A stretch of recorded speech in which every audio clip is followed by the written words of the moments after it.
Hello, welcome to this Meiosis screencast. My name is Fred. Online I use the nickname Fox Donut. And in this screencast we will look at the Meiosis Tracer. Now up to now we've built a simple example with an entry number, a date, a temperature that you can increase and decrease, and a save button that shows a confirmation message. The Meiosis Tracer will let us look at the model and the resulting view as we trace a history of changes. There are two ways to use a tracer. The first one is to add it to your application and add a div where it will be displayed in your view. And the second way is to use the Chrome extension. So let's start with the first option.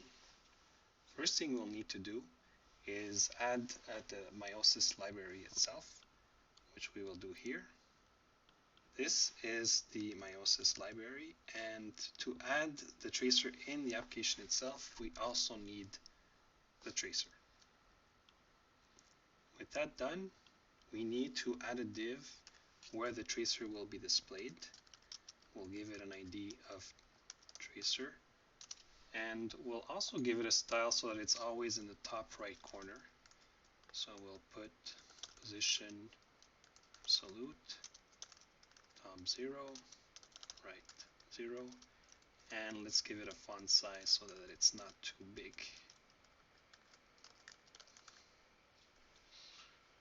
Alright, so now that we have that, all we have to do is, at the end of our code over here, what we'll do is call Meiosis trace, and what we want to pass here is the update stream and a list, an array of data streams that we want to observe.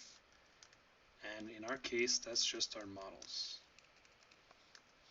And finally, to see the tracer, we call Meiosis Tracer, and we pass it the selector that finds the div where we want to display it. And in this case, we gave it an ID of tracer, so we pass tracer with the hash, which means the ID.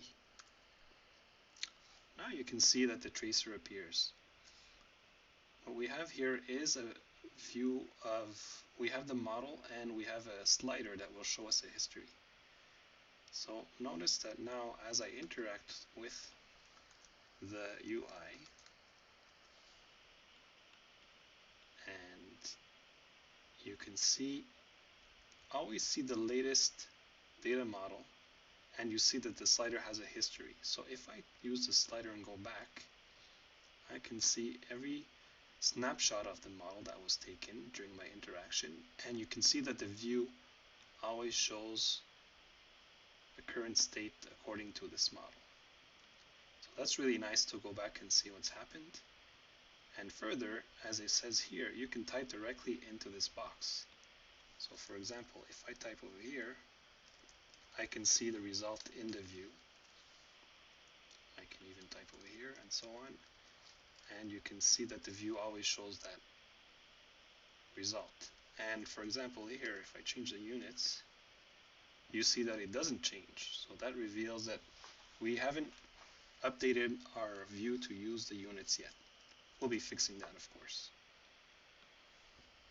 So that's the first option, to use the tracer. Second option is to use the Chrome extension, which the Meiosis Tracer page has a link over here. I've already added it to Chrome, and you can get it from the Chrome Web Store. Now, what that does is show the tracer in the DevTools. So here's the same example, except that I didn't need to load the Meiosis Tracer library. All I needed to do was call this trace method on Meiosis itself. I didn't need to add a div for the tracer either, because that will be displayed in the DevTools.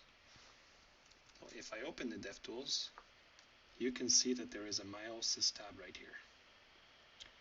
Now, as it says here, it's best viewed if you dock it on the right side, nicer this way.